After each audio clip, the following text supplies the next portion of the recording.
예, 시청자 여러분 안녕하십니까. 출발 마케돈 예민수입니다. 2월 25일 목요일입니다.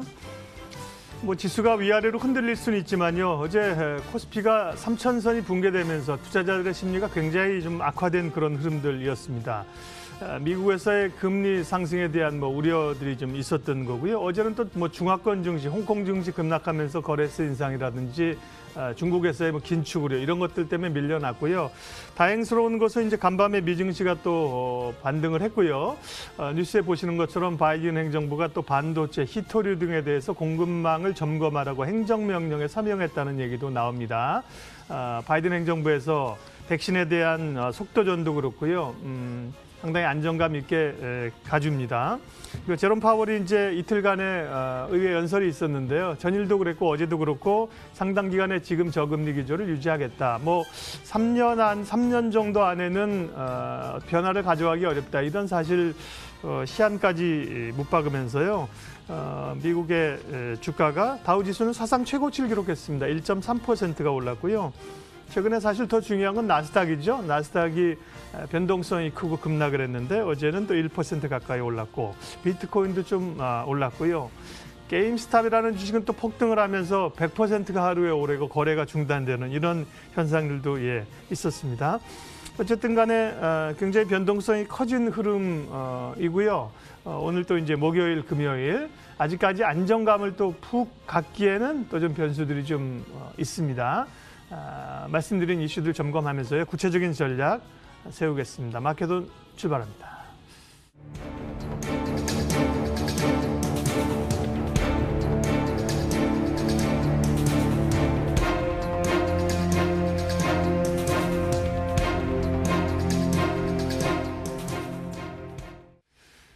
장 상황이 상황인 만큼 오늘 아침 전략은 긴급 시장 진단으로 가겠습니다. 한국투자증권 이프렌즈예요. 박재영 차장님 오셨습니다. 어서 오십시오. 안녕하십니까. 어제 초반엔 그래도 좀 상승 시도를 하는 것 같다가 오후에 우르르 무너져가지고요. 긴장감이 컸습니다. 다행스러운 것은 간밤에 미증시가 또 나스닥이 2% 이렇게 밀렸으면 상당히 어려웠을 텐데 간밤에 좀 돌려놨는데요. 어제 시장의 우리의 하락의 배경, 어떤 심리 먼저 좀 읽어주세요. 일단 직접적인 거는 비트코인 하락이 원인이다라고 보고 보세요? 있거든요. 네. 왜냐하면 비트코인이 어제 좀 반등을 하긴 했지만 이틀 연속 급락하면서 5만 달러가 깨지기도 했었고 그게 왜 중요하냐? 얼마 전까지만 하더라도 그냥 비트코인은 가상화폐의 하나였습니다.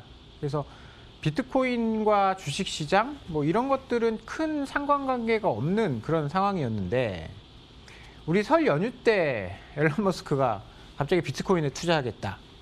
그다음에 몇몇 이제 IB들이 이제 금융회사들이 비트코인의 투자를 공식화하겠다라고 하면서 비트코인을 이제 금융자산 쪽으로 인정을 하기 시작했거든요. 그러다 보니까 이제 가치가 급등을 했고 비트코인이 그렇게 되다 보니까 어떻게 보면 테슬라라는 이 미국의 성장의 대표주죠.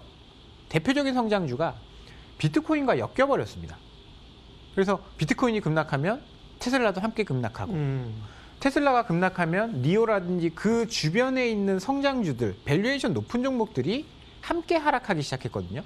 그래서 비트코인의 하락이 성장주의 하락을 유발하고 성장주가 하락하다 보니 최근에 이제 밸류에이션 높은 종목들이 시장을 주도하다 보니까 성장주가 하락하다 보니까 지수가 전반적으로 하락하는 그런 현상들이 나왔고요. 또 다른 원인 중에 하나는 이제 금리의 상승입니다. 어제도 이제 미국에는 국채 금리가 또 올랐더라고요. 장중에 1.4를 넘었었죠. 네, 미국채 10년물이 1.4를 넘었는데 그럼에도 불구하고 주가는 상승했습니다. 이제 금리가 상승한다라는 건 올 초부터 인플레이션이 발생할 것이다 그런 이야기들을 많이 했었거든요. 올 초에 금리가 한번 튀어 올랐고 그다음에 FOMC 하면서 살짝 안정을 찾았다가 다시 하락했다가 최근 들어서 원자재 가격이 급등하면서 인플레이션 발생 우려 때문에 금리가 또 한번 급등하기 시작을 했거든요. 물론 아직까지 코로나 이전 수준까지는 가진 않았어요. 1.9% 이런 쪽까지는 가지 않았는데 작년에 연준이 금리를 4번 내렸거든요. 100bp 내렸습니다. 그럼에도 불구하고 지금 코로나 이전 수준까지 올라가려는 움직임을 나타내고 있다 보니까 이렇게 되면 연준이 가만히 있겠느냐.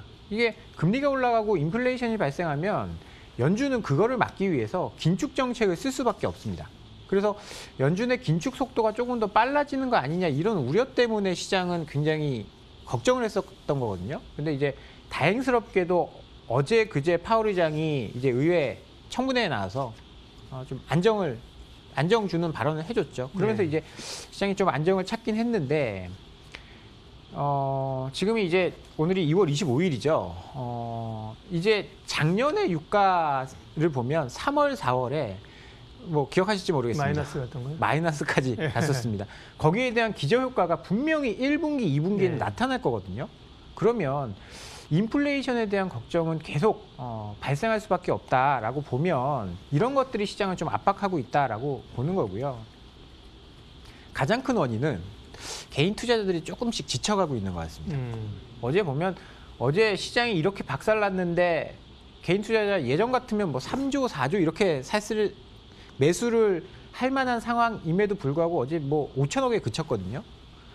생각을 해보면 이제 작년에는 이제 동학개미 운동이 시작할 때는 지수가 굉장히 낮았습니다. 그래서 사면 오르는 시장이었죠. 패배를 모르는 그런 시장이었는데 올해부터 시작해서 약간 어긋나기 시작했어요. 올해 1월 11일 날 우리 지수 고점을 칠 때 기억하실지 모르겠습니다. 그때 저도 이제 저희 회사에서 아침 방송을 하는데 이제 30분 아침 방송이 끝나고 9시 30분에 개인 수급을 보니까 개인 매수가 3조였습니다. 30분 동안 개인이 3조를 샀는데 뭘 샀느냐? 삼성전자 이런 거 샀거든요. 그때 삼성전자가 96,800원까지 올라갔다가 네. 지금 8만 원대입니다. 그러면 그때 투자하신 개인들은 조금 아프실 거예요. 그리고 그 뒤에 무슨 일이 일어났느냐? 게임스탑 사태가 있었습니다. 뭐 어제 게임스탑이 100% 올라서 90불이라고 하긴 하나 게임스탑이 급락을 했거든요.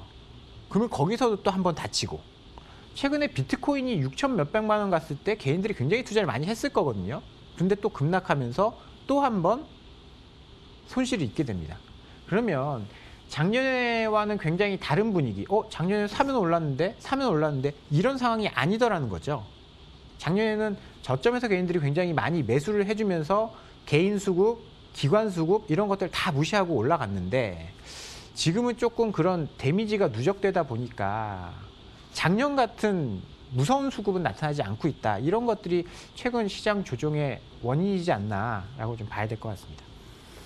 예, 사실은 뭐 속도가 오르는 게 그동안 빨랐다. 예, 그걸 이제 인정을 해야 될 것 같고요. 이런저런 뉴스들이 이제 부정적인 뉴스들이 나오고 새로운 이슈나 모멘텀은 찾기가 좀 어려운 그런 상황이었습니다. 변동성이 워낙 크니까요. 근데 참을 만한 변동성을 좀 넘어가는 거죠.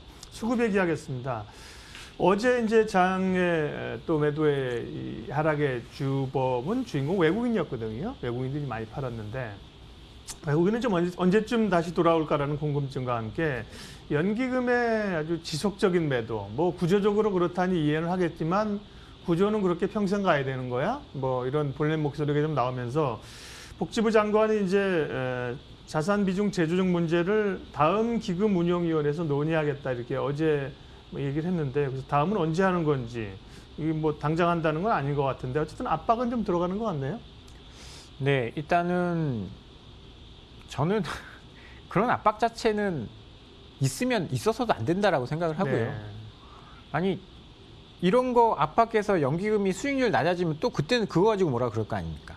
지금 주가가 이렇게 뭐 그들이 생각하기에 밸류에이션이 높아서 주식을 판다, 차익 실현한다 그런 거는 인정을 해줘야지. 이런 거 할 수 있는 거 다 하게 해주고 수익률이 어떠냐 저쩌냐 이야기를 해야지.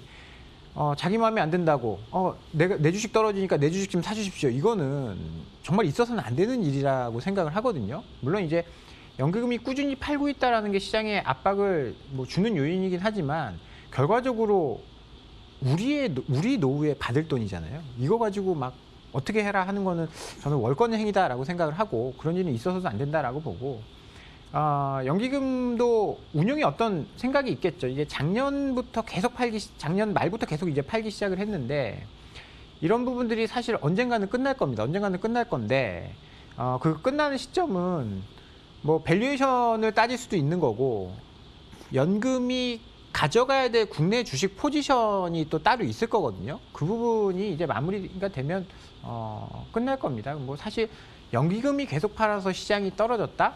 뭐 개인이 그럼 개인이 계속 사면 누군가는 팔아야 되는 거거든요. 이게 주식의 원리이기 때문에 파는 사람이 있어서 주식이 떨어졌어. 이거는 사실 저는 좀 아니다라고 봅니다. 주식이 오를 때도 외국인이 사서 주식이 올랐어. 그럼 외국인이 사면 그 반대 카운터파트가 있을 거예요. 누군가 팔았을 겁니다. 그거는 주식이 올라가는 거는 누가 사서 주식이 올라간다라기보다는 그 당시의 심리가 굉장히 중요하다라고 보고요. 연기금이 팔아서 주식이 떨어졌다. 이건 아니고 개인의 사는 매수 강도가 좀 약해졌다라고 봐야 되는 거고요. 연기금이 언제쯤 매수를 할지는 사실 이제 알 수 없는 거고. 그러나 최근에 보면 매도 강도는 조금 약해졌다. 그리고 장중 보면 플러스 날 때도 있거든요. 연금이 장중에 아침에 좀 사다가 막판에 조금 덜어내고 이제 그런 경우가 있긴 있어서 매도 강도는 많이 약해졌기 때문에 시장에 나쁜 영향을 미치지는 않을 것이다. 예. 추가적으로 3천 밑에서 막 연기금이 팔아서 시장이 박살났다? 이렇게 될 가능성은 조금 낮아졌다. 이렇게 보면 될 것 같습니다. 예, 차장님 말씀에 동의하고요. 87% 정도 동의하고요. 연기금 얘기는. 이제 왜냐하면 그 말씀하신 것처럼 연기금이 그럼 국내 증시를 계속 올리기 위해서 사야 되느냐, 빠지면 사고 앞뒤 안 보고 사야 되느냐, 그건 아닌데 예를 들면 고민은 좀 해볼 필요가 있다는 거죠. 예를 들어 국내 비중은 그게 언제 정한 거며 예를 들면 17.8이니까 18.7입니까? 1포인트도 변할 수 없는 거냐. 이런 밴드를 좀 준다든지, 그죠? 국내 비중을 조금 밴드를 줘서 여유 있게 한다든지 좀 구조적인 문제도 생각해 볼 필요는 있다. 저는 그 정도. 사실 그들도 공무원이잖아요. 예. 이제 저도 월급쟁이라서 월급쟁이의 그 마음을 대변을 하면 네. 그렇죠. 이제 유도리가 있어요. 융통성이 있어야 네. 되는데 융통성을 가져서 성과가 나면 진급을 하나요? 아닙니다. 그런데 융통성을 가져서 손실이 나면 가만히 있지 않을 거예요. 언론도 그렇고 위에 상사도 그렇고 난리가 날 겁니다. 그러니까 그들에게 이제 권한을 주지 않고 책임만 지우는 조직이기 때문에 사실 그렇게 하기에는 조금 어렵지 않을까. 이제 사실 너 이렇게 하라고 했는데 왜 안 했어? 라는 거는 책임을 지우기 되게 좋은 그러니까 얘기인데. 제도를 좀 정비해야 된다는 얘기죠. 그 얘기 하다 보면 우리 할 얘기가 너무 많아요. 맞습니다. 전략 부분은 이제 뒷부분에 모아서 하도록 하겠고요.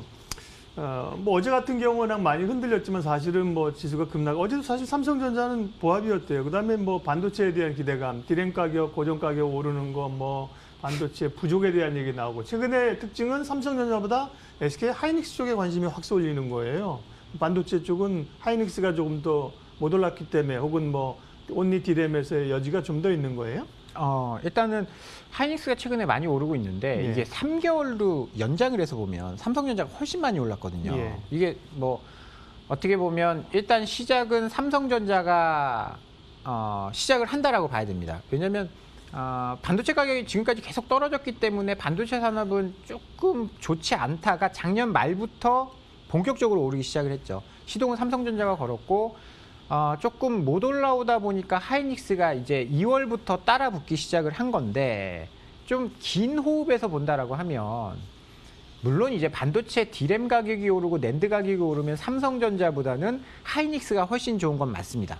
근데 시장이 지금 약간 돌아가는 분위기를 보면 파운드리 쪽, 그러니까 예를 들어서 애플이 이제 그 인텔 걸 사용하지 않고 TSMC에 위탁 생산을 맡긴다든지 네.